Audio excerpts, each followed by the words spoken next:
Welcome to our lesson on the remainder theorem and factor theorem. So I want to begin by asking you a question, right? Let's look back at our previous lesson. Remember that we had divided x cubed minus x squared plus 3x minus 2 by the linear factor x plus 2, and the remainder was negative 20. I want you to pause the video here now and try something. Answer this question.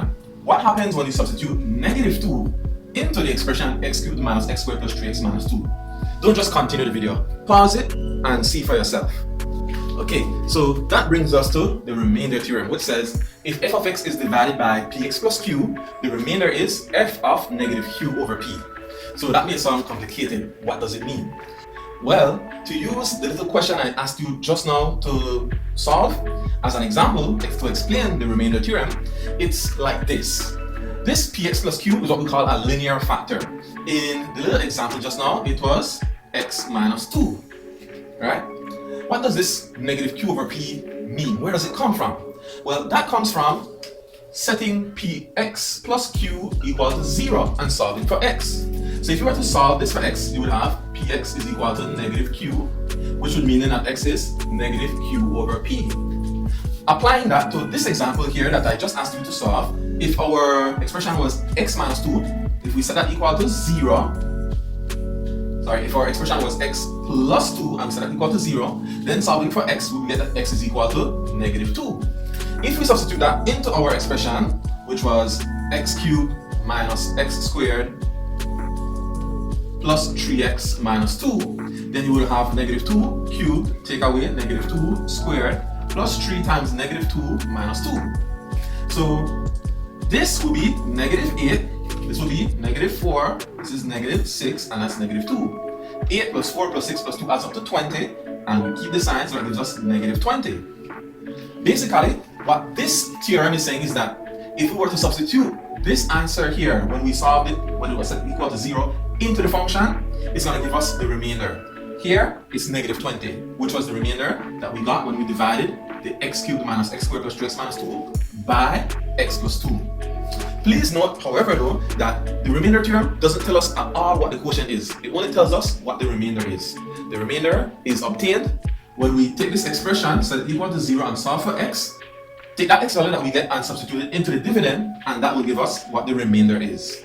That's basically the gist of the remainder theorem. So let's get into an example where we use the remainder theorem.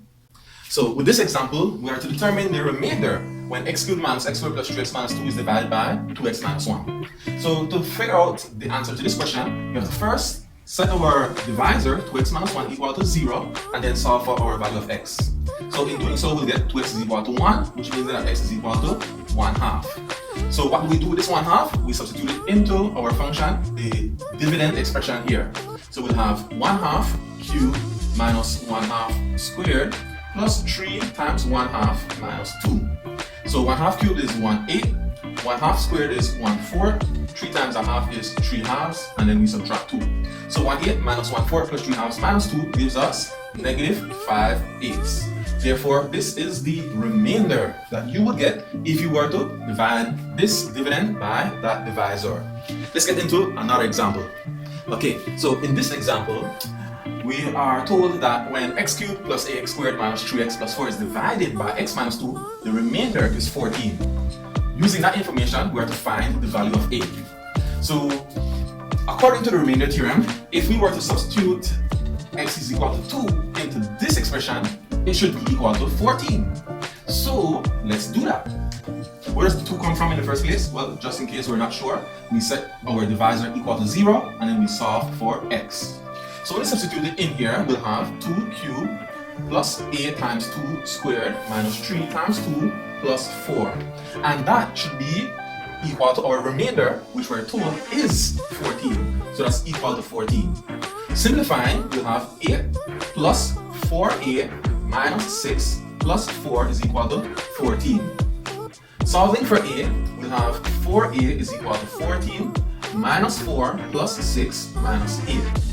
So 4a is equal to 8, which means that a will be equal to 2. So our value of a is 2, and this dividend expression is actually x cubed plus 2x squared minus 3x plus 4. You can check that answer by substituting 2 into that expression now, with 2 being the value of A, and seeing if it works out to 14 indeed. Now let's move on to the factor theorem. Now we come to the factor theorem, which is related to the remainder theorem. In fact, it is a special case of the remainder theorem. The factor theorem says px plus q is a factor of f of x if and only if f of negative q over p is equal to 0. Now you might be wondering, girls, did sir write an extra f? Is that a spelling mistake? No, it is not. IFF in maths is short for if and only if. It means that this theorem works both ways. What do I mean by it works both ways? So according to Pythagoras' theorem, if you have a right angled triangle, then the formula a squared plus b squared equals c squared will hold. And vice versa. If you have any whole triangle and you happen to notice that it is the case that a squared plus b squared is equal to c squared, then that means that it is a right angled triangle. So it works both ways. We say if and only if. So here with the factor theorem, if you substitute this into the function and it equals 0, in other words, meaning there is no remainder, then that means it is a factor, and vice versa. If this is a factor, then you should be able to substitute the negative q over p into the function and it will be equal to 0. So let's get into an example using the factor theorem. Okay, so in this example, we are told that 2x cubed plus ax squared plus bx minus 2 is exactly divisible by x minus 2 and x plus 1. In other words, it means that these two expressions here are factors of this dividend. So we are to find the values of a and b, and hence find the third factor. So applying the factor theorem, we know that if x minus 2 is a factor, that means that when we substitute 2 as our x value into this expression here, our dividend, then it should be equal to 0. So let's see, we'll have 2 times 2 cubed plus a times 2 squared plus b times 2 minus 2 is equal to 0.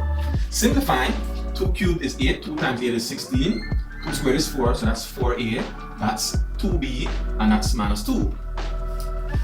Next, if x plus 1 is a factor, that means that when we substitute x is equal to negative 1 into this expression, it should also be equal to 0. So 2 times negative 1 cubed plus a times negative 1 squared plus b times negative 1 minus 2 is equal to 0. Simplifying, we'll have negative 2 plus a minus b minus 2 is equal to 0.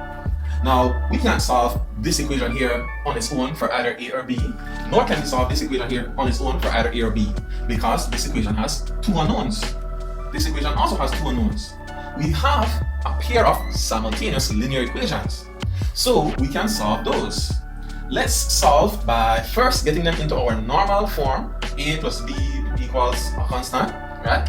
So here we'll have a minus b is equal to, and then I take that negative 2 and that negative 2 over, I add them, I get positive 4, and then here I'll have 4a plus 2b is equal to, I take that across, it's positive 2, I take that across, I subtract 16, that's negative 14. So I have here my pair of simultaneous equations. 4a plus 2b is equal to negative 14, and a minus b is equal to 4. You students have learned how to solve simultaneous equations using either substitution or elimination method.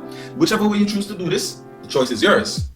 You get that a is equal to negative 1 and b is equal to negative 5. Whichever way you do it, substitution or elimination, these are the answers that you should get, so long as you do it correctly.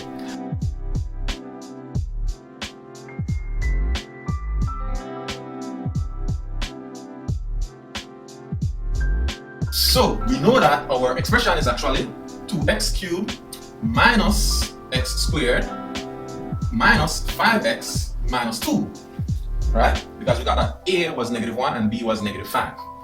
So how are we supposed to find the third factor? Well, we do that with a little bit of logical thinking. We know that if we were to multiply x minus 2 times x plus 1 times some other factor, let's call it px plus q in general. If we multiply these three things, it has to be this expression. Why do we know there's only a third factor? Well, what's our highest power? It's x cubed. Only x times x times x will give you x cubed. If there was a fourth expression, then that would give you x to the fourth power. So no. So it must be something like px plus q. Here, our px plus q expression is x minus 2. This one here is x plus 1. What is our third expression? How do we figure it out? Well, like I just said, how can we get an x cubed? Only if we multiply an x times an x times an x, right? But do we have simply here x cubed? No, we have what? 2x cubed. If this is x and that's x, what has to be this third expression that we multiply in order to get 2x cubed? Well, let's figure it out. What's x times x? X squared. What must this third expression here, px be? What must be the value of p in particular? How do we figure that out? Well, we take 2x cubed and divide it by the x squared. So 2x cubed divided by x squared gives you what? 2x. So that means p has to be 2. How about the q? How can we figure out what the q is? Well, let's think about it logically. The three constant terms, when you multiply those, what will those give you? A constant, right? A number times a number times a number must give you a number. No x's involved. So when we look at our dividend, what is our constant expression here? It's just -2. So that means that when you multiply -2 times 1 times q, it must be equal to -2. How can we figure out what q is?